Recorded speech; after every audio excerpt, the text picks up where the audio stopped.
What's up, y'all?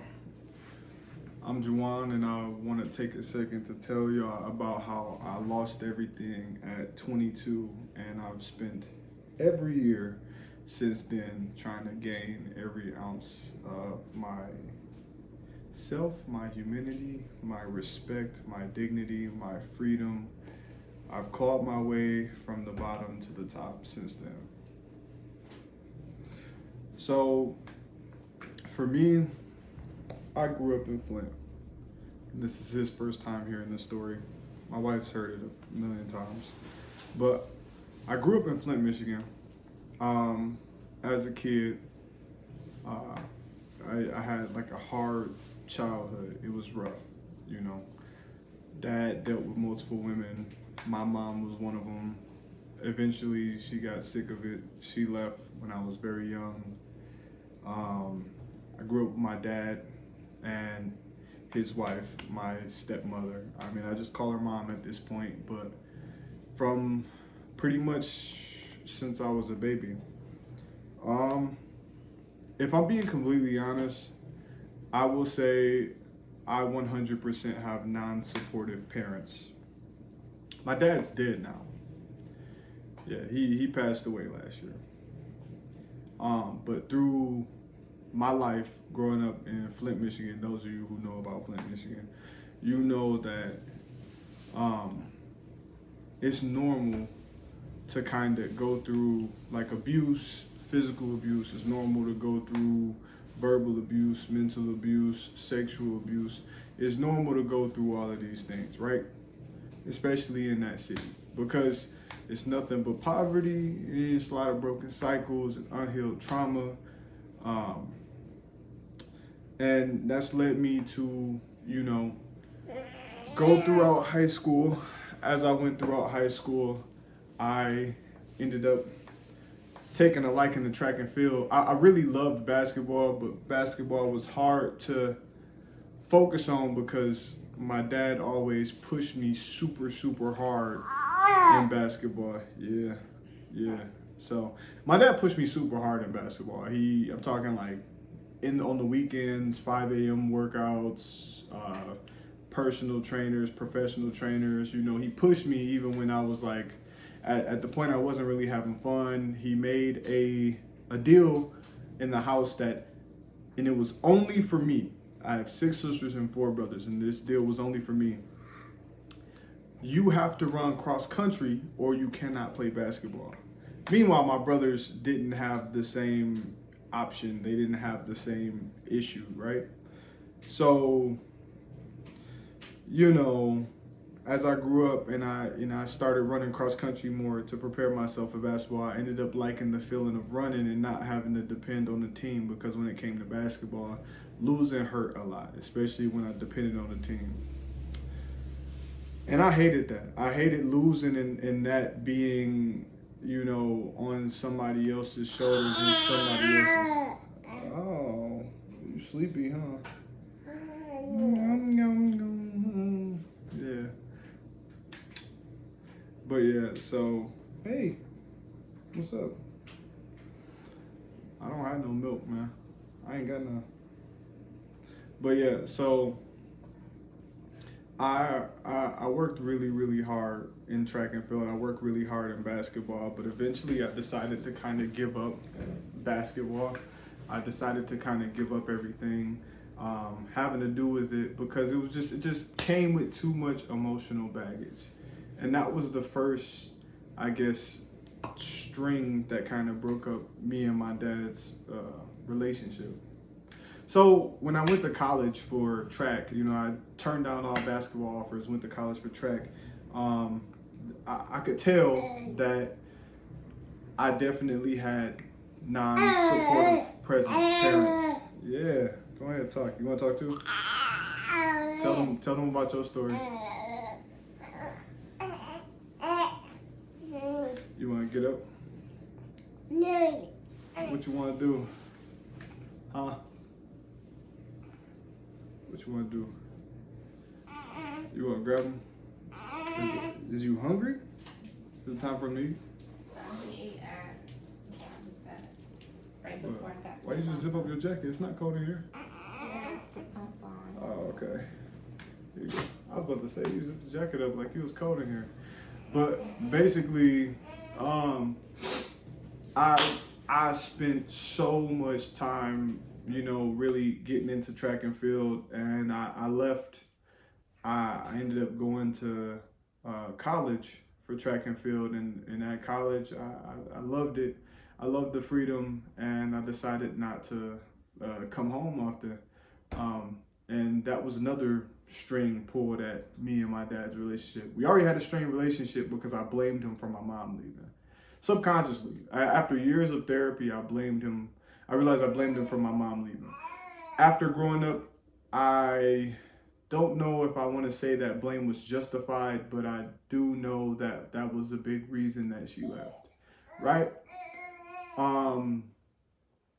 But yeah, basically, as I'm going through college and I'm having less and less contact with my parents every year.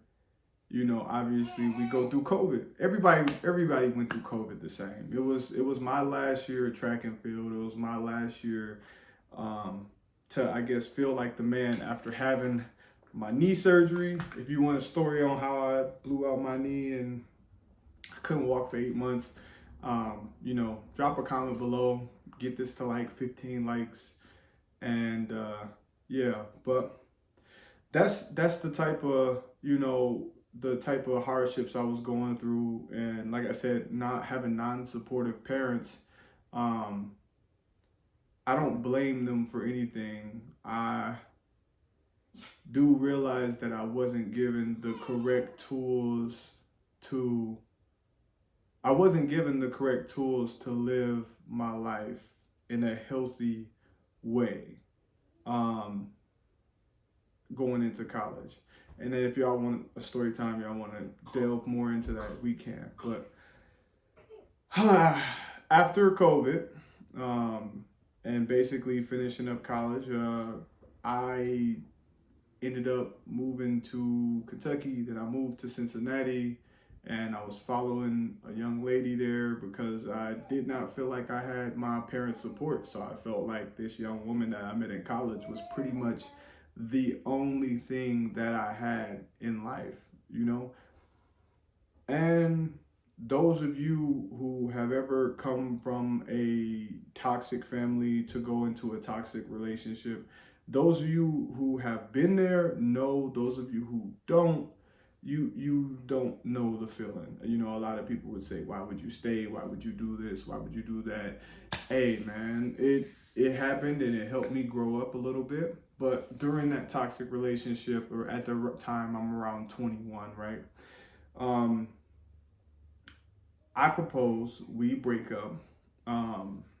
Just like I said, it was all type of toxicity in the relationship. It just wasn't a healthy adult relationship, obviously. But I go home, I move back in at my aunt's house because there was no way I could possibly go home and live with my father. At that point, our relationship had become so toxic and he had become so verbally abusive. Anytime we got in the same room, it would always result in it having to go the physical route, or it would have to go in some way, shape, or form. And then always, whenever it happened, my siblings and my family always told me, hey, you're the bad guy, right? You're the bad guy, Juwan. You're the problem child. You've always been the problem child, but nobody ever wanted to address why I was the problem child. Nobody ever wanted to just address why I was on the outside. It was because, frankly, the situation with my dad and my mom, and me being the kid that resulted from that. It didn't come from a marriage. It didn't come from my dad's first marriage or second marriage. It was in between, in a time that was disadvantageous to him. So, and then when she left, I had resentment for him and my stepmom, and obviously when a kid doesn't know how to metabolize a parent leaving, and the parents being the ones who's supposed to be the support system, the parents are more looking at you like, hey, Why are you upset? You have a roof over your head. And that's something really big in the black community. Something really big in Flint. It's like, hey, your mom not here, but you have two people who want to be your parents at home. You feel me? But it's for me, it went a lot deeper. It went a lot deeper for how I was treated, how I felt I was outcasted by my family and everything like that. Which, like I said, this is my interpretation and my perception of the events that follow, right? So I'm living at my aunt's house, and in my mind, I'm just depressed through the whole time. I'm thinking I don't have family, I don't have anybody who truly cares about me, and I'm realizing that at the time I didn't realize that this is just like the life of a man. Like once you become an adult, like there is nobody. And then like if you don't have your mom in your life, when your mom is the only person who ever truly loved you for you, if you don't have her in your life, you're shit out of luck. Because your dad's gonna let you suffer, and especially a dad like mine. He just let me suffer. He let me sit in it. He let me wallow in it. So during this time, like I'm dealing with all type of pain and everything, and I'm dealing with all type of depression, and I'm having a hard time, right? So I get a job. I get a really good job, and I'm spraying grass and everything like this, and I'm basically like a weed man or a lawn care job. Like I'm basically like spraying grass for weeds and all type of stuff like that. And this is when I came back to Flint, because this is something I was doing in Cincinnati when I was out there. So I kind of like already had the skill set to kind of keep moving forward with it. But the only problem was I didn't have reliable transportation, because the car that I had bought in college with my stimulus check, my dad put the car in his name. I didn't have anywhere to put it in Cincinnati, and it needed work done. My dad was a mechanic, so I left it up in Michigan and was like, hey, can you give me something to drive in the meantime? And when I came back home, he tried to gaslight me into saying that I told him he could have it. He told each and every single one of my siblings that I let him have the truck. He told my mom that I let him have the truck, and everybody called me a liar.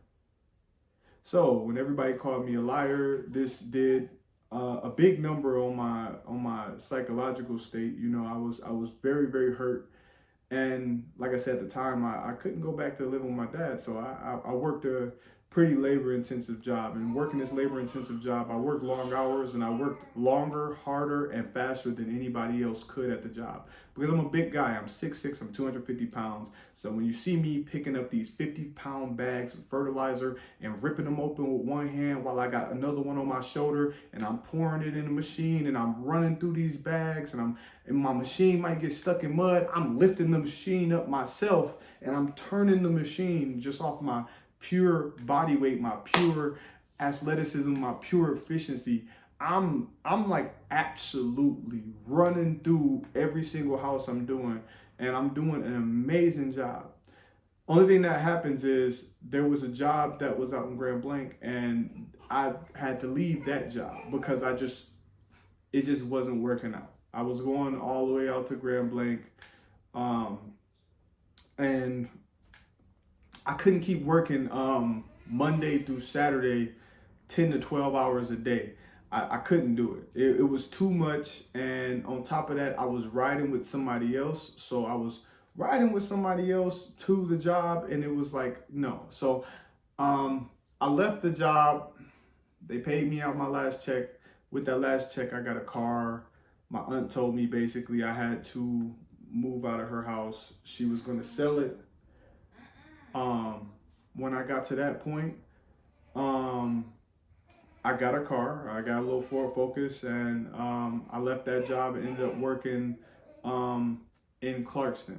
So as I'm working in Clarkston, I'm just working every day, and I'm working for a place called Mosquito Joe at this point. And by this point, man, like, life is bad. I done told everybody that I want to go back to college and get my master's, and they laughed at me because I'm just this ex-athlete who is working for a mosquito spray company, and I'm getting laughed at because I'm still looked at as this dude from Flint that apparently it's all talk, right? Apparently it's all talk. I said I'm gonna do something. It's just it can't be true. You can't actually believe you can do this, right? So, obviously, I've been put down my whole life. I done experienced it my whole life. I don't think I've ever truly had real enemies, but I've always experienced a level of, like, people who meet me. I'm tall, I'm in shape, I'm fairly good looking. People who meet me, they expect me to have this overly arrogant persona, and that when they find out that's not me, and I'm a little bit more of a softer individual, I'm a little bit more of a chiller individual. I'm not quick to be angry and everything like that. When I'm not overly domineering, people tend to look at me and be like, oh, okay, so like maybe I can try him. And the dudes who know, the dudes who are big, strong, tall, you know that, like, every single person that comes across you in your path, they always try you. They always try you, and they want to see how long their leash is.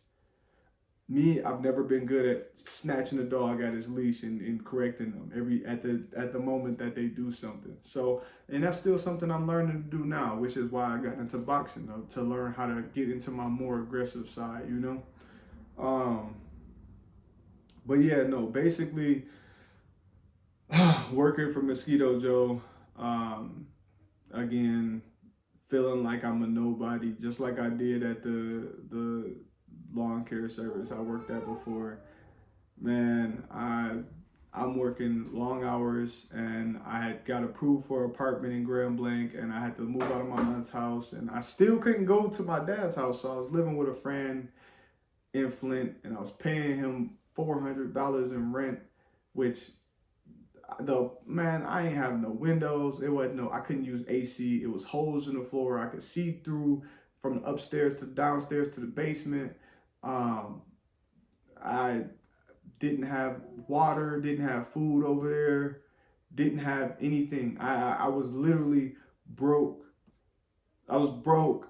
And I was door dashing every night. I was door dashing to make sure I had money for lunch and money for this and money for that. I needed to have gas to drive out to Clarkston. I was getting paid $500 a week to do lawn care. Very labor intensive, with a 50, 60, 70-pound backpack on for 8 hours a day. And, it was one of the most trying times when I thought everything couldn't get worse.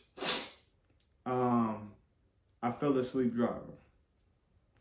And when I fell asleep driving, I hit somebody.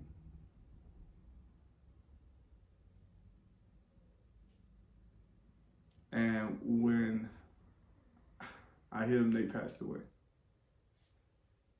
Out of respect for that person and their family, I'm not going to say their name.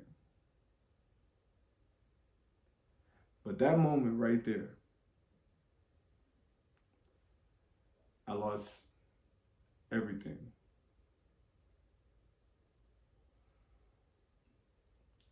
Now, I might not have went to jail, but I spent a little over 2 years on probation.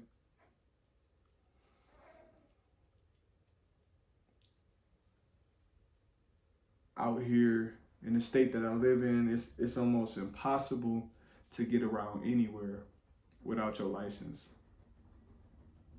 I had to drive, not even drive, I had to get a Lyft an hour to my probation appointment, once a month. Y'all know how expensive Lyfts are. I'm taking a Lyft an hour to my probation appointment to pay what's a $500 restitution. And I don't have my license. And I'm going through all of this. I'm going through all this alone. I'm going through all this by myself. You feel me? And here I am,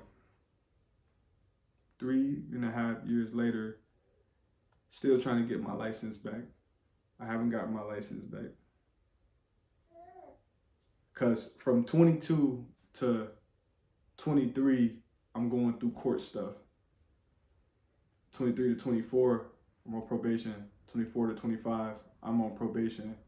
25 to 26, I get off in between 25 and 26. Or 23 to 24, I'm on probation. 24 to 25, I'm on probation. And then 25, I don't know. However it worked. It's been a long time, basically. And I've been fighting against this, put crazy amounts of money towards these, and still trying to be a good man, still trying to show up every day, still attempting to be the best I could possibly be. I got into boxing like I always wanted to.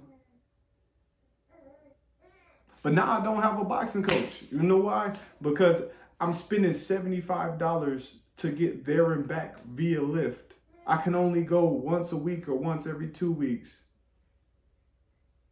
So now my boxing coach think I'm just talking, when in reality I'm training 3 times a day just to try to show up to boxing class and make it look like I've been practicing, to show him that I'm taking this serious.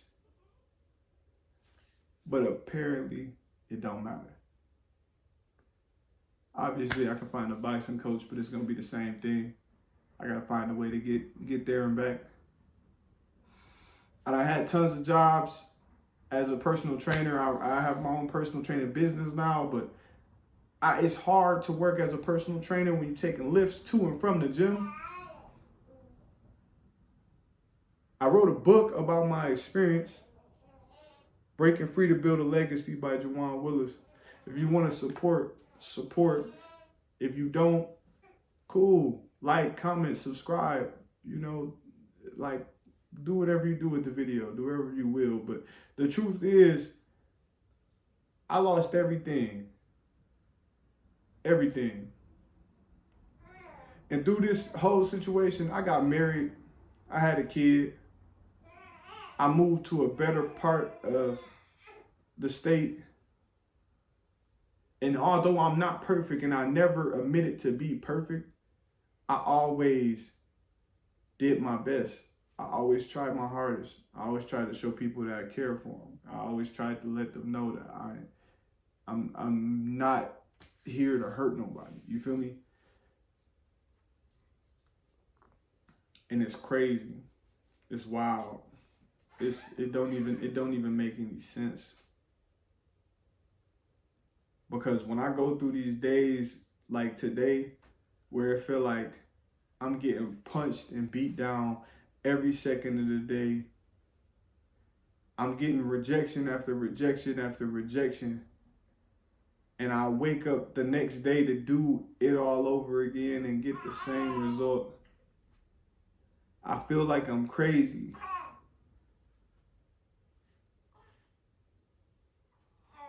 Because I'm handicapped.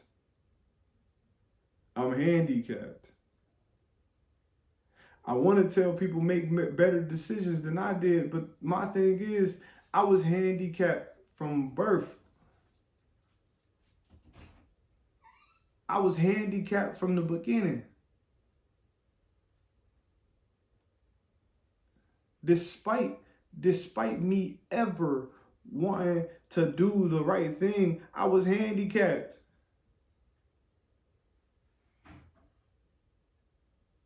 I always wanted to do the right thing.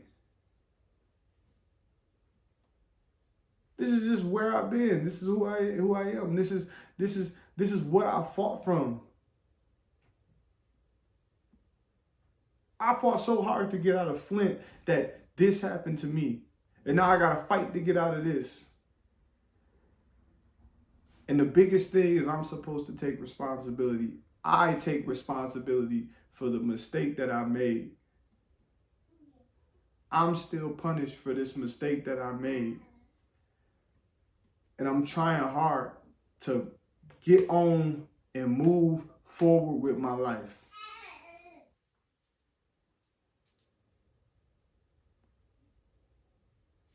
And most days it feel like I'll never be forgiven because I'm still going through all of this pain and torture.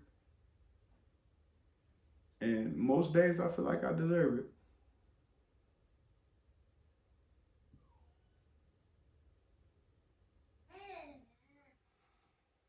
Most days I feel like I deserve it. Yeah, man, like if it sounds like I'm going me, it's because that's the variable I can control. And I can't change anything that I did in the past. I forgave myself. And I'm a hard-working man. I'm a hard-working husband. I try to do everything and anything for my family.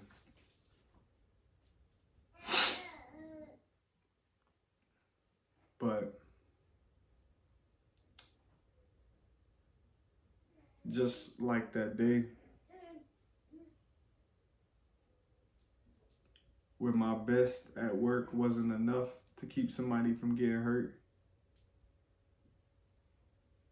I see now that my best is not enough.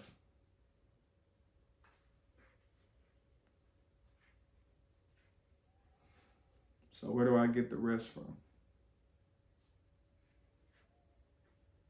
You know?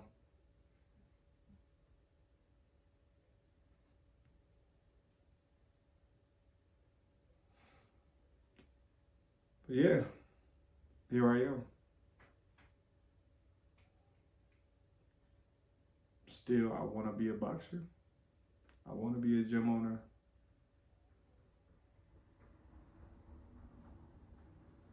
I want to change my family life. I want to change my life. I want proof and more opportunities to change.